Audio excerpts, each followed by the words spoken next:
Good morning. नमस्कार दोस्तों, बहुत बहुत स्वागत है आपका आपके अपने यूट्यूब चैनल में। और हम जो बात कर रहे थे वो जियोग्राफी को लेकर बात कर रहे थे। और जियोग्राफी के अंदर हमने सबसे पहले जो शुरुआत की वो इंडियन जियोग्राफी से शुरुआत की। इंडियन जियोग्राफी में जो हमारा टॉपिक था वो था भारत की स्थिति और विस्तार को लेकर। काफ़ी कुछ हमने पढ़ा है। सबसे पहले तो हमने बेसिक चर्चा की थी कि हमारा देश कैसा है और किस तरह का व्यवहार, किस तरह की हमारी विदेश नीतियाँ होती है, किस तरह एक राज्य का दूसरे राज्य के साथ संबंध होता है। और ख़ास करके हमने लद्दाख को लेकर चर्चा की थी कि लद्दाख में जो बकरी होती है, पश्मीना बकरी, वो किस तरह श्रीनगर के व्यापारियों, जम्मू कश्मीर के व्यापारियों के साथ एक व्यापारिक रिश्ता बनाती है और फिर वो किस तरह पूरे देश में पश्मीना शाल के नाम से फेमस हो जाती है। ठीक है, हमने पढ़ा था कि तिब्बत के माध्यम से ही लद्दाख के माध्यम से ही तिब्बत में बौद्ध धर्म गया, तो लद्दाख को छोटा तिब्बत कहा था। तो इस तरह के संबंध हमने एक देश से भी निकाले और एक दूसरे राज्य से भी हमने संबंध निकाले। कावेरी नदी को लेकर हमने बात की थी। उसके बाद हमने अक्षांश रेखाएं और देशांतर रेखाओं को काफ़ी बेसिक तरीके से हमने समझा था। भारत की स्थिति के आधार पर हमें समझना जरूरी था, क्योंकि हमें तय करना है कि भारत कैसा है वास्तव में। और अक्षांश रेखाएं और देशांतर रेखाएं भारत में किस प्रकार अपना कार्य करती है, जैसे कि टाइम बताना हो, स्थिति बतानी हो, पूरे विश्व में भारत की स्थिति क्या है वो बतानी हो, तो उन सब चीज़ों में तो हमें जानना काफ़ी आवश्यक था कि देशांतर रेखाएं और अक्षांश रेखाएं क्या होती है। हमने काफ़ी डिटेल में चर्चा की उन रेखाओं को लेकर। अब हमें आगे बढ़ना है और थोड़े हार्ड टॉपिक की तरफ हमें बढ़ना है। लेकिन अगर आपको देशांतर रेखाएं और अक्षांतर रेखाएं नहीं आती है, ठीक है, तो आपको पहले वाले वीडियो देखने पड़ेंगे इन चीज़ों को समझने के लिए। और काफ़ी आसानी से हमने समझाया, बच्चे की तरह हमने समझाया है, उससे ज़्यादा आसान और समझाया नहीं जा सकता था। तो उस तरीके से हमने समझाया है। अगर फिर भी समझ ना आए, वो वीडियो देखने के बाद कमेंट करना, एक बार वापस समझाएंगे। लेकिन इस चीज़ को देखने के लिए आपको वो देखना काफ़ी आवश्यक होगा। अब हम शुरुआत करते हैं। सबसे पहले हमने देखा था कि पृथ्वी कैसी है, ये हमने देखा था। और हमने बताया था कि पृथ्वी गोल है, पृथ्वी गोल। और दूसरी चीज़ है कि पृथ्वी अंडाकार है, ठीक है, ग्रिड है, ग्लोब के रूप में जिसको हम ग्रिड कहते हैं वो है, जियोड, जियोड भी कहा जाता है पृथ्वी को। ये सब हमने देख लिया था। हम शुरू करते हैं आज की क्लास। हमें पता है इतना सब पढ़ने के बाद कि पृथ्वी को दो भागों में बांटा गया है। एक आड़ी लाइन खींची गई पृथ्वी के बीचों बीच, एक केंद्र यहाँ पे पॉइंट बनाया गया, एक पॉइंट यहाँ पे बनाया गया दोनों छोरों पर। इसको नाम दिया गया नॉर्थ पोल, इसको नाम दिया गया साउथ पोल। दोनों सिरों पर पॉइंट बनाया गया। उन्हीं पॉइंट का आधार मानकर, उन्हीं पॉइंट को मानकर, आधार मानकर 0 डिग्री लाइन खींची गई पृथ्वी के बीचों बीच। और इसी तरह एक लाइन और खींची गई जो उत्तर से दक्षिण की तरफ खींची गई। यहाँ पर भी दो पॉइंट को आधार मानकर खींची गई। नॉर्थ पोल को साउथ पोल से मिला दिया गया और एक लाइन खींच दी गई। इसको भी कहा गया 0 डिग्री। लेकिन इसको कहा गया अक्षांश रेखा, इसको कहा गया समांतर रेखा। इस चीज में जो भी लाइनें मैं बोलूँ आपको वो लिखनी है, ठीक है। पॉइंट के रूप में आप बनाते हुए वीडियो को रोक रोक के आसानी से लिख लेना। जितना भी हमने पढ़ा है वो फैक्ट के रूप में आपके सामने आ रहा है। तो दो पॉइंट बनाए गए पृथ्वी को लेकर, पृथ्वी के दोनों सिरों पर, नॉर्थ पोल और साउथ पोल। 0 डिग्री लाइन खींची गई, 0 डिग्री, इसको बोला गया विषुवत रेखा। 0 डिग्री अक्षांश को बोला गया विषुवत रेखा।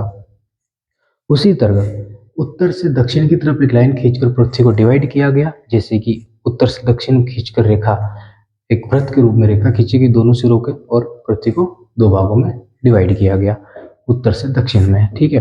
इसको बोला गया देशांतर रेखा।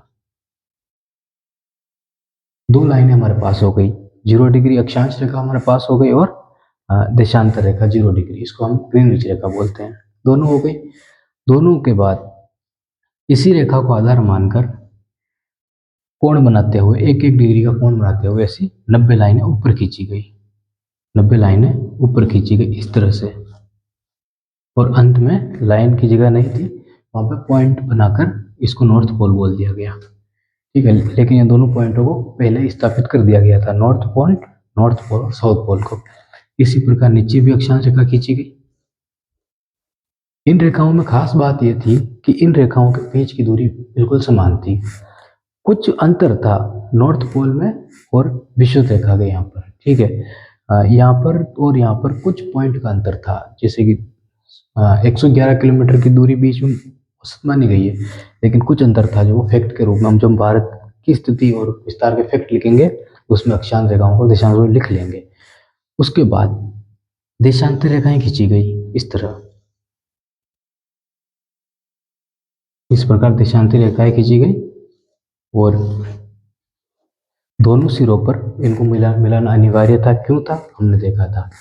ठीक है, यहाँ पर दोनों सिरों पर देशांतर रेखाओं को मिलाना अनिवार्य था। एक बार वापस में समझा देता हूँ कि दोनों रेखाओं को मिलाना अनिवार्य क्यों था। जब एक लाइन देशांतर लाइन को पूरी तरह से खींचा जाता है ना, ऐसे पृथ्वी की पूरी, और वापस उसी पॉइंट में मिला दिया जाता है, तो टोटल घंटे कितने हो जाते हैं, 24 घंटे। लेकिन हमें 12 घंटे की रात करनी थी और 12 घंटे का दिन करना था, इसलिए इस पॉइंट को यहाँ पे मिलाया गया और यहाँ से वापस इस पॉइंट को यहाँ पे मिलाया गया। तो दो दो पॉइंट को, मतलब कि पृथ्वी को दो सिरों में बांटने के लिए हमें 2 पॉइंट की आवश्यकता थी। अगर सिर्फ मिलाना नहीं होता इस पॉइंट को तो इस पॉइंट की आवश्यकता ही नहीं पड़ती, हम डायरेक्ट ही मिला देते वापस। लेकिन उससे क्या होता है कि फिर दिन रात का पता नहीं चलता, हमें दिन का भी पता करना था, रात का भी पता करना था। तो एक पॉइंट को 0 डिग्री से 180 डिग्री पे मिलाया गया, जैसे 0 डिग्री से 180 डिग्री पे मिलाया गया, और दूसरे पॉइंट को 180 डिग्री से वापस, ये जो हिस्सा है ये इसके आगे भी हो सकता था, तो इस डिग्री को वापस 0 डिग्री तक मिलाया गया। तो इसी को लेकर, इसी से बनता है 360 डिग्री का कोण। पिछली वाली क्लास में हमने देखा था। अक्षांश रेखाएं, देशांतर रेखाएं आपको समझ में आ गई। अब शुरू करते हैं इस चीज को। यह है भारत का मैप और यह है वर्ल्ड का मैप। ठीक है, वर्ल्ड का मैप एक बार इधर देख लीजिए आप, ये रहा। जैसे कि साउथ अमेरिका यहाँ पे हो गया, नॉर्थ अमेरिका यहाँ पे हो गया, और बीच में जो महासागर है, जैसे प्रशांत ओकियन, प्रशांत महासागर इधर, प्रशांत महासागर इधर, तो इस सारे वर्ल्ड के मैप में आपको सब मिल जाएंगे। ठीक है, हम आगे बढ़ते हैं। इस पॉइंट को ध्यान से देखिए आप सबसे पहले, क्योंकि भारत को लेकर चर्चा करनी है। हमारा देश जो स्थित है, ये हमारा देश है भारत। वर्ल्ड के मैप में हमारा भारत देश कहाँ पे स्थित है। देशांती रेखाएं और अक्षांश रेखाएं हमने समझ ली। अक्षांश रेखाएं स्थिति का काम करती है, देशांती रेखाएं टाइम का काम करती है, टाइम बताती है। 0 डिग्री लाइन भारत के लिए सबसे महत्वपूर्ण 3 लाइनें हमारे लिए है। भारत के लिए महत्वपूर्ण पहली लाइन 0 डिग्री ग्रीनिच रेखा, और यहाँ पर स्थित है लंदन, इस जगह स्थित है लंदन। तो ये स्थान हमारे लिए इसलिए इम्पोर्टेंट है, ये स्थान हमारे लिए इसलिए इम्पोर्टेंट है क्योंकि यहीं से टाइम की शुरुआत होती है, यहीं से 12 से 1 2 3 4 5 बजाई जाती है। ठीक है, तो यहाँ पे जो समय हो रहा होगा, इसी समय के आधार पर पूरे विश्व का समय पता चलता है। तो इसी के आधार पर भारत का टाइम पता चलेगा ना। तो एक लाइन हमारे लिए ये महत्वपूर्ण है। दूसरी लाइन हमारे लिए महत्वपूर्ण है, वो है कर्क रेखा, 23.5 डिग्री कर्क रेखा। ये गुजरती है, ये जो लाइन है ना 23.5 डिग्री, इसको बोलते हैं कर्क रेखा, कर्क रेखा बोलते हैं इसको। ये गुजरती है भारत के बीचों बीच से। अब हमने आपको पता होगा, हम एक क्लास में सिर्फ इतना पढ़ा था भारत के लिए कि भारत को 2 राज्य डिवाइड करते हैं, किसमें, जलीय सीमा में और स्थलीय सीमा में। ठीक है, अब उन्हें दोनों राज्यों से ये लाइन गुजरती, इसलिए हमने वहां पर सिर्फ दोनों राज्यों की बात की थी। यहाँ पे है पश्चिम बंगाल, ठीक है, और यहाँ पर है गुजरात। तो कर्क रेखा जो रेखा गुजरती है ना भारत में, कर्क रेखा जो गुजरती है वो गुजरात से होके, पश्चिम बंगाल से होके, फिर त्रिपुरा और मणिपुर। ठीक है, यहाँ से गुजरती है। 2 राज्य ऐसे हैं भारत के जिनमें कर्क रेखा भी गुजरती है, लिखेंगे हम फैक्ट के रूप में, लेकिन अभी समझना है। 2 राज्य ऐसे हैं भारत के जिनमें कर्क रेखा भी गुजरती है, गुजरात, पश्चिम बंगाल। दोनों राज्य स्थलीय सीमा भी बनाते हैं, दोनों राज्य स्थलीय सीमा भी बनाते हैं, दोनों राज्य जलीय सीमा भी बनाते हैं। यहाँ पे जली तो है बंगाल की खाड़ी, अरब सागर, हिंद महासागर। तो दोनों राज्य जलीय सीमा बनाते हैं, दोनों राज्य जलीय सीमा बनाते हैं, दोनों राज्य स्थलीय सीमा बनाते हैं, और दोनों राज्य भारत को दो भागों में डिवाइड भी करते हैं कर्क रेखा के आधार पर। ठीक है, कर्क रेखा भारत को दो भागों में डिवाइड कर रही है ना, तो दोनों छोरों पर स्थित है, तो पश्चिम बंगाल और गुजरात है। तो पश्चिम बंगाल गुजरात भारत को दो भागों में डिवाइड करते हैं। कैसे, किसके आधार पर? जलीय सीमा और स्थलीय सीमा के आधार पर दो भागों में डिवाइड करने वाले दोनों राज्य कौन से? पश्चिम बंगाल और गुजरात। ये दोनों राज्य ऐसे हैं जो स्थलीय सीमा भी बनाते हैं और जलीय सीमा भी बनाते हैं। क्वेश्चन बनता है तो ऐसे ही बनता है, भारत के ऐसे कितने राज्य जो जलीय और स्थलीय दोनों सीमा बनाते हैं? तो गुजरात और पश्चिम बंगाल। ठीक है, ये हो गया। आप ये मतलब क्लियर हो गया, आप कभी नहीं भूलोगे आप। उसके बाद हम देखते हैं, भारत में गुजरने वाली सिर्फ एकमात्र रेखा है, तीन रेखा होती है ना, मकर रेखा, वो मकर रेखा समझेंगे जब जलवायु पढ़ेंगे। उसके बाद विषुवत रेखा 0 डिग्री, ये रही 0 डिग्री, विषुवत रेखा 0 डिग्री। भारत से नहीं गुजरती है ये, भारत से बस गुजरती है कर्क रेखा। ये देखो आप, भारत बस इतना है, इतना बड़ा जो हमने देश बनाया ना, वो विश्व के मानचित्र में बस इतना ही है, बस इतना ही है।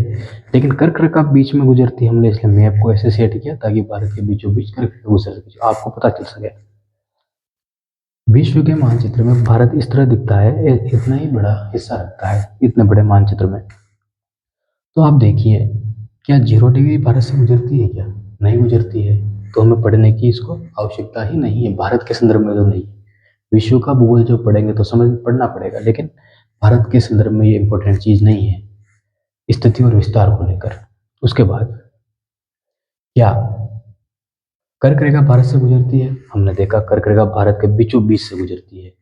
तो इस लाइन को हमें पढ़ना बहुत आवश्यक है, इसलिए हमने इसको डिटेल में चर्चा करने के लिए बना दी है। तो उसके बाद क्या मकर रेखा भारत से गुजरती है? क्या ये देखो 30 डिग्री है, मकर रेखा जो होती है वो 23.5 डिग्री होती, तो मतलब वो यहाँ पे होगी, यहाँ पे होगी वो रेखा। तो वो भारत से गुजरती है क्या? तो वो भारत से नहीं गुजरती है। तो विश्व के स्थिति और विस्तार में इस लाइन को पढ़ना बिल्कुल भी आवश्यक नहीं है, इसलिए हम इसको छेड़ेंगे भी नहीं। ये दोनों रेखाएं हम जलवायु में पढ़ेंगे, क्योंकि भारत के मौसम को परिवर्तित करेगी, ये भारत के मौसम में बड़ा योगदान देगी, जैसे बारिश आना, धूप आना, उन सारी चीजों में बड़ा योगदान है, तो हम वहां पे छेड़ेंगे, बाकी यहाँ पे इसको नहीं छेड़ेंगे। अब हम मेन बात करते हैं, विश्व के मानचित्र में भारत की स्थिति क्या है? ये रही 0 डिग्री, ठीक है, और जो रेखाएं होती है, दिशाएं होती है, वो ये होती है। आप सभी को पता है, जो ऊपर होती है वो होती है नॉर्थ, मतलब कि उत्तर दिशा। उसके बाद इधर जो होती है वो होती है पश्चिम, इधर जो दिशा होती है वो होती है पूर्व, और इधर होती है जो दक्षिण दिशा। काफी बार क्वेश्चन पूछा है और हर एग्जाम में पूछा जाता है, भारत की स्थिति मतलब दिशा को लेकर पूछ लिया जाता है, और काफी बार पूछा है क्वेश्चन। अब क्वेश्चन पूछा है तो हमें ऐसा क्या करना चाहिए कि क्वेश्चन मतलब हमें रटना नहीं पड़े, समझना पड़े। उसके लिए हमें क्या करना होगा, सबसे पहले तो हमने एक पेज पे एक लिखा था, हमने कोण बनाए थे, देखना, हमने दिशा लेकर ईशान कोण, अव्यय कोण, वो एक बार आप देखो। उसके बाद हम चर्चा करें, पेज पलट के उसको ध्यान से देखो, दिशा को, जो नोट्स हमने पिछली क्लास में बनाए थे, 1 मिनट का टाइम है आपके पास, फिर हम इसकी चर्चा करेंगे। ठीक है दोस्तों, उसको देखो आप।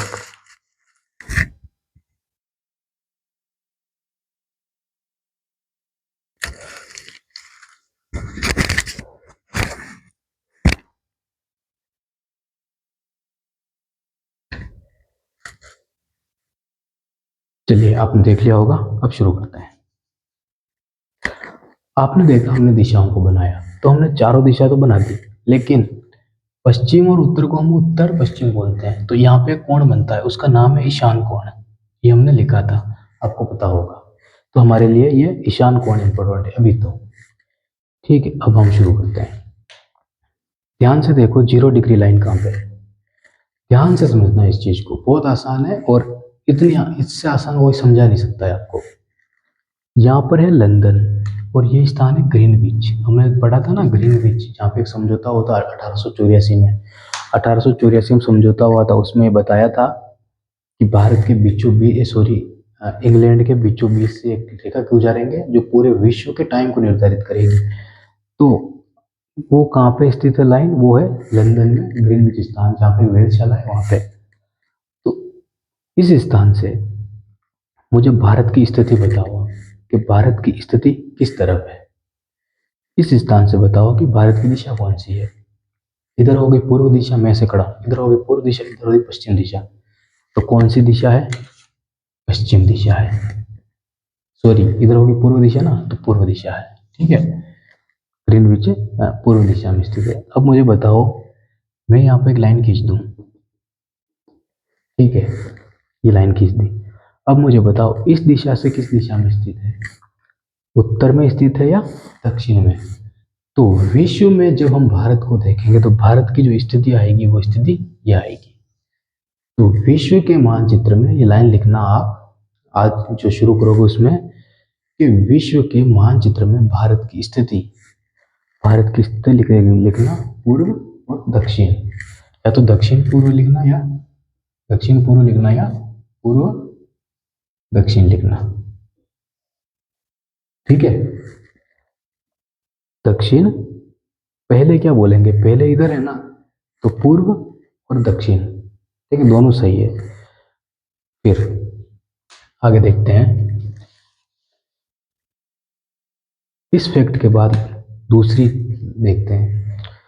अब मान लो ये तो हो गई भारत की स्थिति विश्व के मानचित्र में, लेकिन ग्लोब के मानचित्र में देखना चाहे तो ग्लोब के मानचित्र में अगर हम देखना चाहे ना, ग्लोब के मानचित्र में ये पूरा ग्लोब बना हुआ है, गोल है, यहाँ से 0 डिग्री रेखा गुजारी जाती है। ठीक है, यहाँ से ये कर्क रेखा ग्लोब के बीचों बीच से गुजरती है।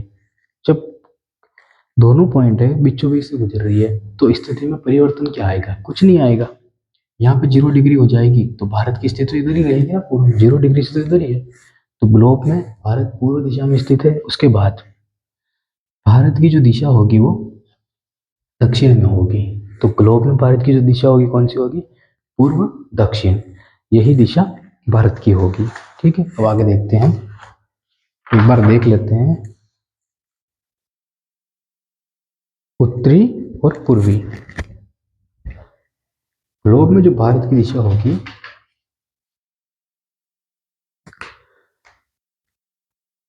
यहाँ पर है 0 डिग्री ग्रीनविच रेखा।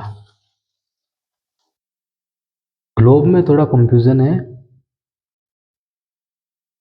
ठीक है, ग्लोब को छोड़ देते हैं। जब भारत की स्थिति पढ़ेंगे जब ये फैक्ट अलग से लिख लेंगे, क्योंकि ग्लोब में होना तो यही चाहिए, लेकिन एक बार देखना पड़ेगा इसको। उसके बाद यहाँ पे भारत है, ठीक है, विश्व के आधार पर हमने देख लिया कहाँ पे स्थित है। दक्षिण के अंदर अगर, सॉरी, एशिया महाद्वीप में अगर हम देखें, एशिया महाद्वीप में हम देखें तो यहाँ पे है एशिया महाद्वीप, यहाँ पे। तो एशिया महाद्वीप में जो भारत की स्थिति है वो दक्षिण में है, बीचों बीच एशिया के दक्षिण में भारत स्थित है। याद रखना, एशिया महाद्वीप है उसमें भारत की स्थिति यहाँ पर है, इस जगह है। ठीक है, तो भारत की स्थिति एशिया महाद्वीप में दक्षिण में है। और भारत विश्व के मानचित्र में, ठीक है, कौन से, मतलब किस वास्तु के आधार पर किस दिशा में स्थित है, तो वो ईशान कोण होगा। उन दिशाओं को आप देख लेना, समझ जाओगे। ईशान कोण जो हमने पेज में बनाया था ना, ईशान कोण, तो भारत की स्थिति को रख के देखना, वहां पे ईशान कोण आएगा। ठीक है, अब आगे बढ़ते हैं। अब हमें क्या समझना चाहिए और इसमें,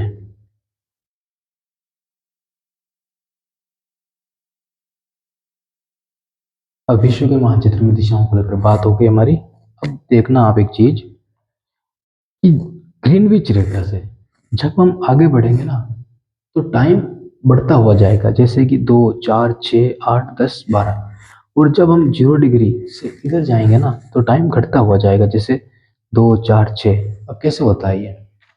निर्धारित की गई 0 डिग्री, 0 डिग्री मतलब कि वहां से पूर्व की तरफ जो टाइम होगा ना, वहां से पूर्व की तरफ जो भी टाइम होगा पूर्व दिशा की तरफ, वो टाइम को प्लस में गिना जाएगा, वहां पे टाइम बढ़ता रहेगा। जैसे कि लंदन में 12 बज रही है, लंदन में 12 बज रही है, तो उसी के आगे 30 डिग्री पर या 15 डिग्री पर, उसी के आगे जो भी देश होगा 15 डिग्री पे स्थित होगा या 30 डिग्री पे स्थित होगा, तो 360 डिग्री पृथ्वी को मापा गया है ना, तो 0 डिग्री तो हमने लंदन को मान लिया, तो लंदन के आगे जो भी देश होगा उसकी कोई ना कोई तो डिग्री होगी ना। तो जो भी डिग्री होगी, अगर वो 15 डिग्री है, 30 डिग्री है या इनके बीच में है, तो वो टाइम 1 घंटे से 2 घंटे के बीच में होगा। जैसे कि ये देखो यहाँ पे 1 घंटे से 2 घंटे के बीच में टाइम होगा। वो टाइम हमेशा प्लस होता रहेगा जैसे जैसे हम आगे बढ़ते रहेंगे। 15 डिग्री से 60 डिग्री, 30 डिग्री से हम 60 डिग्री पे आते हैं, तो टाइम कितने घंटे बढ़ जाएगा? 15 के अंदर 60 का भाग लगाएंगे, 15 60 में 15 का भाग लगाएं तो कितने? 4 घंटे। तो देखो 4 घंटे प्लस आ रहा है, इसी लाइन को हम मिलाते हुए। अब ये टाइम देखते हुए हमें एक चीज देखनी है यहाँ पे। वो चीज ये है कि हमने भारत की स्थिति रटनी नहीं है। सॉरी, भारत की जो स्थिति है ना विश्व में, वो रटनी नहीं है। अब आप ध्यान से देखो, 60 डिग्री, ठीक है, 60 डिग्री, तो लंदन से 60 डिग्री जाने पर कितना टाइम लगेगा? लंदन से 60 डिग्री जाने का मतलब है कि 1 मिनट में, 1 डिग्री में हमें 4 मिनट आगे बढ़ते हैं। जैसे कि आप सिर्फ पृथ्वी पे खड़े हो, यहाँ पे इस स्थान पे खड़े हो और चल भी नहीं रहे हो ना, तो भी ये पृथ्वी घूम रही है, ये घूम रही है। तो इसीलिए तो आप खड़े होते कहीं नहीं पहुंचते हो, धूप आपके पास पहुंच जाती है। समझ रहे हो ना? छत पे खड़े हो जाओ रात की 12 बजे, धूप आएगी क्या? नहीं आएगी। लेकिन आप 6 घंटे वहीं खड़े रहो, सुबह 6 बजे 7 बजे तक आपके पास धूप खुद पहुंच जाएगी। तो उसका कारण है कि पृथ्वी घूम रही है, और जो पृथ्वी घूम रही है ना, तो मतलब डिग्रियां घूम रही है। पृथ्वी घूमना मतलब कि डिग्री घूमना, ठीक है। जैसे 360 डिग्री पृथ्वी पूरी घूमती है, उसी प्रकार। तो यहाँ पे लंदन है, और 60 डिग्री जाने में पृथ्वी को एक डिग्री में 4 मिनट जाएगी, तो 60 से 4 को गुणा कर लेना, 240 आएंगे। 240 में फिर भाग लगा देना आप, जितना मिनट होते हैं उतने मिनट का। तो जैसे 60 का भाग लगा दोगे तो 6 चौक 24 हो जाएंगे, जीरो से जीरो कट जाएगा, तो 4 घंटे आ जाएंगे। 4 घंटे, लेकिन हमने गुणा बाकी जोड़ कुछ नहीं करना है आपको। मिस ये करिए, मैप आपके दिमाग में आ गया ना, तो फिर हो जाएगा। जैसे ही आप 60 डिग्री जाओगे, कितने मिनट हो जाएंगे? सॉरी, कितने घंटे हो जाएंगे? 4 घंटे। और भारत की स्थिति जो है ना, जस्ट 60 डिग्री से थोड़ी आगे है। कितनी आगे है? तो 68 डिग्री। मतलब कि 60 डिग्री और 60 डिग्री के बाद 8 डिग्री कर और जाएंगे ना, तो भारत की सीमा से टच हो जाएंगे हम। जैसे हम यहाँ से निकले, चलते गए चलते गए चलते गए, तो हम 68 डिग्री पर जाएंगे, या 68 डिग्री पर जाएंगे, या 4 घंटे और 8 चौक 32, 4 घंटे और 32 मिनट पर अगर हम जाएंगे ना, 4 बज के 32, अगर 12 बजे निकले, तो 4 बजकर 32 मिनट पर हम भारत के इस कोने पे, इस छोर पर पहुंच जाएंगे। ये बात आपको समझ में नहीं आई कि नहीं आई? लेकिन हमें जाना किस तरह से होगा? हमें जिस गति से पृथ्वी घूम रही है ना, उस गति से जाना होगा। इसलिए वो मुमकिन नहीं है। लेकिन टाइम तो हम सेट कर सकते हैं ना। जाना मुमकिन नहीं है, लेकिन टाइम तो सेट कर सकते हैं ना। जैसे आप लंदन में हो, ठीक है, आप लंदन भारत नहीं जाना चाहते, कोई बात नहीं, लेकिन भारत में किसी को कॉल करके पूछोगे आप कि आपके यहाँ पे क्या टाइम हो रहा, तो हमें टाइम तो वही सेट करना पड़ेगा ना, इस डिग्री के हिसाब से। हर एक देश में टाइम तो इसी डिग्री के हिसाब से सेट करना पड़ेगा ना, तभी जाकर तो हम हर देश का टाइम पता कर पाएंगे। अगर लंदन में हमने 12 बजा दी और दूसरे देशों का हमने टाइम ही फिक्स नहीं किया कि किस देश में क्या टाइम हो रहा है, तो कैसे पता चलेगा कि वो देश कितना आगे है हमसे? ठीक है, तो उसके लिए हमने टाइम फिक्स कर लिया, हर देश में टाइम जोन बना दिए, टाइम फिक्स कर लिया, ताकि हर देश का टाइम हमें पता रहे कि वो हमसे कितना कितने घंटे आगे है, ताकि हमें ये भी पता चले। अब इससे पता क्या चलेगा? देखो, अरुणाचल प्रदेश है यहाँ पे, और यहाँ पे है गुजरात। यहाँ से यहाँ पे आने में लगभग 2-3 घंटे का टाइम लगता है, मतलब सूरज की किरणों को पहुँचने में टाइम लगता है। और आपको पता है कि सूरज की किरणें जो पहुँचती है, कैसे घूमती है पृथ्वी, तो सूरज की किरणें जो पहुँचती है ना, वो डिग्रियों के हिसाब से चलती है। तभी तो हमने 180 डिग्री 360 डिग्री में बांटा, ताकि वो पूरा एक चक्कर लगाती है तो सूरज की रोशनी 12 घंटे रहती है और 12 घंटे बाद चली जाती है। तो इसी सूरज की रोशनी किरणों को गुजरात में पहुंचने के लिए कितना टाइम लगेगा, इसके आधार पर हमने टाइम बांट दिया। ठीक है, तो यहाँ से यहाँ पे आने में 2-3 घंटे लगते हैं। अब अरुणाचल प्रदेश में टाइम फिक्स किया 6 बजे, यहाँ पे दिन उग जाता है। अब मुझे बताओ 6 घंटे, 6 बजे यहाँ पे दिन उगता है सुबह की, तो गुजरात में 3 घंटे बाद कितना कितना दिन, कितनी बजे दिन उगेगा बताओ? 9 बजे दिन उगेगा ना। तो इसी के लिए हमने टाइम को डिफाइन किया है, ताकि हर देश को पता रहे कि कितनी बजे उनके यहाँ पे सवेरा होता है और कितनी बजे वहाँ पे रात होती है, ये हर देश को पता रहे। इसलिए अब हमने क्या किया, हर देश को पता रहे, इसका मतलब ये नहीं है कि हर राज्य को अपना टाइम पता रहे, नहीं। हर देश के लिए हमने एक टाइम जोन बनाया, उसको हम अभी अगले आगे देखेंगे। लेकिन विश्व में, भारत इतना बड़ा विश्व है जिसमें इतना सा हिस्सा भारत रखता है, और पूरे देश को पता होना चाहिए कि भारत के अंदर सुबह कब होती है, रात कब होती है, इसका टाइम टाइम जोन क्या है। ठीक है, तो पता होना चाहिए। इसके लिए हमने देशांतर रेखाएं बनाई थी समय के लिए। तो अब देखो आप, 68 डिग्री तो भारत की देशांतर है, ये लिख रखा हमने 68 डिग्री और 7 मिनट। ठीक है, अब 68 डिग्री, डिग्री 60 मिनट में होती है, ये जो 7 मिनट है ये सेकंड में होती है। तो ये भारत की अगली क्लास में हम इन फैक्टों को लिखेंगे। ठीक है, जैसे डिग्री को क्या होता है, 7 मिनट में कितने सेकंड होते हैं, वो सारी चीज़ें हम लिखेंगे, ताकि हमारे सामने सारी चीज़ें आ जाए। अक्षांशीय रेखाओं को लेकर कुछ फैक्ट लिखने हैं हमें, जो हम लिखेंगे। इस क्लास में हमें समझना ज़्यादा है। अब 68 डिग्री से और फिर आगे जो भारत का खत्म होता है वो इस जगह। तो आप देखो 90 डिग्री, 90 डिग्री से थोड़ा आगे जा रहा है ना, ध्यान से देखो 1 मिनट आप इस मैप को, उसके बाद हम आगे बढ़ते हैं।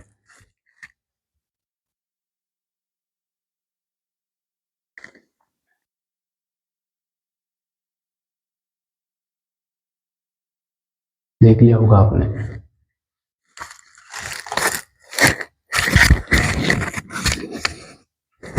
अब हम आगे बात करते हैं 60 डिग्री। अब देखो 90 डिग्री से थोड़ा आगे है, मतलब कि 90 डिग्री से ज़्यादा ही होगा।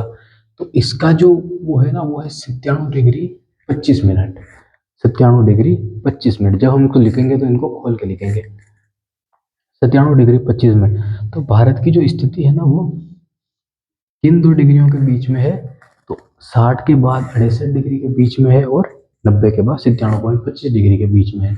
अब हमें इन्हें रटना नहीं पड़ेगा, ये चीज़ें हमारे दिमाग में बैठ गई है कि भारत की स्थिति 60 डिग्री से तो ज़्यादा ही होगी। जब ऑप्शन में आएंगे ना, तो ये पूछेंगे 68 डिग्री 7 मिनट, तो आप आराम से कर लोगे। बाकी आपको रटना पड़ती है चीज़ें। अब आप आसानी से समझ में आ रही होगी। बात करते हैं आगे। ये हमने देखा। अब अक्षांशीय स्थिति क्या है भारत की, तो देखो 0 डिग्री तो है नहीं, है ना भारत की, मतलब 0 डिग्री पे तो भारत स्थित नहीं है ना, तो 0 डिग्री से ऊपर ही होगा। तो ऊपर होगा तो मतलब किस दिशा में होगा, नॉर्थ दिशा में होगा। सबसे पहला पॉइंट, ऑप्शन आता है, ऑप्शन में पूछ लिया जाता है, करेक्ट देते हैं ये। 8 degree 4 minute, 6 degree 45 minute correct देते हैं। पीछे इनके नॉर्थ नहीं लगाते हैं, साउथ लगा देते हैं, और पहले ही ऑप्शन में करेक्ट आंसर देते हैं। 36 डिग्री 6 मिनट से 8 डिग्री 4 मिनट, यहाँ पे नॉर्थ नहीं देते हैं, साउथ दे देते हैं। यहाँ पे साउथ नहीं देते, यहाँ पे भी साउथ दे देते हैं। ठीक है, या यहाँ पे नॉर्थ दे देंगे, यहाँ पे साउथ दे देंगे। साउथ मतलब कि दक्षिण। जब दो ऑप्शन दे देंगे ना, नॉर्थ और साउथ, तो आपको लगेगा हाँ यार, भारत के तो उत्तर में तो, उत्तर दिशा में है तो 36 डिग्री सही है नॉर्थ, और भारत के दक्षिण दिशा में 8 डिग्री 4 मिनट है तो सही है। तो स्थिति का मापन हमेशा 0 डिग्री के आधार पर होगा, किसी देश के आधार पर नहीं होगा, 0 डिग्री के आधार पर होगा। मतलब कि 37 डिग्री 6 मिनट से 8 डिग्री 4 मिनट होंगे। ठीक है, या ये इंदिरा पॉइंट पहुंच लिया जाए तो ये पूछेंगे, इसलिए हमने भारत के मैप को साथ में बनाया। अब यहाँ पे नॉर्थ है, ये तो बच्चा भी जानता है, लेकिन 8 डिग्री 4 मिनट साउथ नहीं होगा, याद रखना। यहाँ पे नॉर्थ होगा। साउथ क्यों नहीं होगा, साउथ इसलिए नहीं होगा कि दिशा का मापन विश्व के आधार पर किया जाता है, और 0 डिग्री से शुरू होगा। तो 0 डिग्री से ऊपर जितने भी होंगे ना, वो सब नॉर्थ होंगे। जैसे ऑस्ट्रेलिया यहाँ पर स्थित है, ऑस्ट्रेलिया महाद्वीप है ना, यहाँ पे स्थित है। तो ऑस्ट्रेलिया 0 डिग्री के दक्षिणी में स्थित है, तो ऑस्ट्रेलिया के लिए हम साउथ का यूज करेंगे, ऑस्ट्रेलिया की दिशा में साउथ। अब इसके कुछ भी हो सकते हैं अक्षांश रेखाएं, मान लो कि 2 और 4 है, ठीक है, 2 डिग्री 4 डिग्री अक्षांश रेखाएं, काल्पनिक तौर पर बता रहा हूँ। तो यहाँ पर दोनों को साउथ लिखेंगे हम, नॉर्थ बिल्कुल भी नहीं लिखेंगे, समझ गए ना आप, ठीक है। अब आसानी से, तो अक्षांश जो भारत की स्थिति है ना, अक्षांश स्थिति, तो दक्षिणी में तो वो स्थित है, ये रहा 8 डिग्री 4 मिनट या इंदिरा पॉइंट। भारत की अगर मुख्य भूमि पूछ ले कि भारत की मुख्य भूमि भारत की ये हो गई, मुख्य भूमि की भारत की स्थिति क्या है, ठीक है, दक्षिणांशी विस्तार कितना है, तो हमें कहना है 8 डिग्री 4 मिनट। भारत की पूछ ले कि भारत का आखिरी छोर, द्वीपों सहित भारत का आखिरी छोर पूछ ले, आखिरी छोर पूछ ले, है ना, तो आखिरी छोर होगा इंदिरा पॉइंट। हमने लिखा था पिग्मेलियन पॉइंट, पार्सन पॉइंट, ठीक है, काफी सारे पॉइंट सब हमने लिखे थे। तो इंदिरा पॉइंट यहाँ तक भारत की आखिरी छोर है, ठीक है, जैसा यहाँ पे स्थित है अंडमान निकोबार। तो ये लाइन विश्व के मानचित्र में दिखती नहीं है चीजें, तो यहाँ तक है। तो अब ध्यान से देखो आप, 30 डिग्री, ये भी 30 डिग्री, ये हो गई 0 डिग्री, ठीक है, 0 डिग्री के ऊपर कितने, 8 डिग्री, 8 डिग्री 4 मिनट। जब आप 8 डिग्री 4 मिनट को गुणा करोगे ना, तो 876 किलोमीटर लंबाई निकल के आएगी। वो क्या आएगी, हमने लिख लिया था ये पॉइंट, वो आएगी यहाँ से यहाँ के बीच की दूरी, ये पूछ ली जाती है कि 0 डिग्री से लगाकर भारत की मुख्य भूमि तक की बीच की दूरी, और 0 डिग्री रेखा को क्या बोलते हैं, विषुवत रेखा। तो भारत की विषुवत रेखा तक के बीच की दूरी कितनी है, अब हमारे सामने है, वो है 876 किलोमीटर। समझ में आ रही नहीं आ रही चीजें। 0 डिग्री भारत को 2 भागों में विभाजित किया, सॉरी विश्व को, विषुवत रेखा और देशांती रेखा। देशांती रेखा हमने देख ली, अक्षांश रेखा हम देख रहे हैं भारत के आधार पर, भारत को लेकर, और भारत का हिस्सा यहाँ तक है, ये है 8 डिग्री 4 मिनट जो ये लिखी हुई है, ठीक है। अक्षांश रेखा हमारे सामने आ गई। उत्तर में देखो 37 डिग्री 6 मिनट, 30 डिग्री की लाइन ये जा रही है, 30 डिग्री तो ऊपर ही होगी ना, तो कितनी ऊपर है, 60 डिग्री। तो जो भारत की स्थिति होगी ना, वो 30 डिग्री से ऊपर जाएगी, ऐसे विश्व के मैप में। अब ये हमने अक्षांश रेखाएं देख ली, ठीक है। अब क्या हमें और चाहिए बताओ, विश्व के आधार पर तो हमने सब कुछ देख लिया। अब आते हैं हम भारत पर। भारत पे आने के लिए सबसे पहले हमारे सामने एक लाइन आती है, कर्क रेखा भारत को 2 भागों में विभाजित करती है, ठीक है। उसके बाद भारत 2 तरह की सीमा बनाता है, स्थलीय सीमा बनाता है, जहाँ पे स्थल है, और कई सारे देशों के साथ अंतर्राष्ट्रीय सीमा बनाता है। उसके बाद कर्क रेखा, भारत कर्क रेखा के बाद नीचे, कर्क रेखा से नीचे भारत जलीय सीमा बनाता है, जो काफी सारे बंदरगाह स्थित है उन सीमा पर। और जलीय सीमा भारत किसी भी देश के साथ नहीं बनाता है, ठीक है, क्योंकि आपके सामने क्वेश्चन आ जाएगा, पूछ लिया जाएगा कि श्रीलंका के साथ भारत जलीय सीमा बनाता है क्या, नहीं बनाता है, यहाँ पे कटा चिट्टा समुद्र है, तो कोई भी तट भारत के श्रीलंका का टच नहीं हो रहा है। इसलिए मैंने बोला कि भारत किसी भी जलीय सीमा किसी देश के साथ नहीं बनाता है। विश्व के मानचित्र में भारत को लेकर हमने सब कुछ क्लियर कर लिया है, मुझे नहीं लगता कि कुछ भी बचा होगा। 180 डिग्री 39 रेखा हमने पिछली क्लास में पूर्ण कर ली थी। अब विश्व का हमारे सामने खेल खत्म हुआ, कोई मतलब नहीं है। भारत किस तरह विश्व में, इसकी स्थिति क्या है, हमने सब कुछ समझ लिया। और दिशाओं को लेकर थोड़ा कंफ्यूजन है, विश्व में तो यही है, लेकिन ग्लोब में क्या है वो एक बार वापस मुझे देखना पड़ेगा, इसलिए मैं बता नहीं पाया अभी, ठीक है। बाकी भारत के मैप में कुछ नहीं, अगली क्लास में हम दिशाओं को बात कर लेंगे, 1 मिनट लगेगा, और आगे से हम भारत की स्थिति और विस्तार पढ़ेंगे, ठीक है दोस्तों, बहुत बहुत धन्यवाद।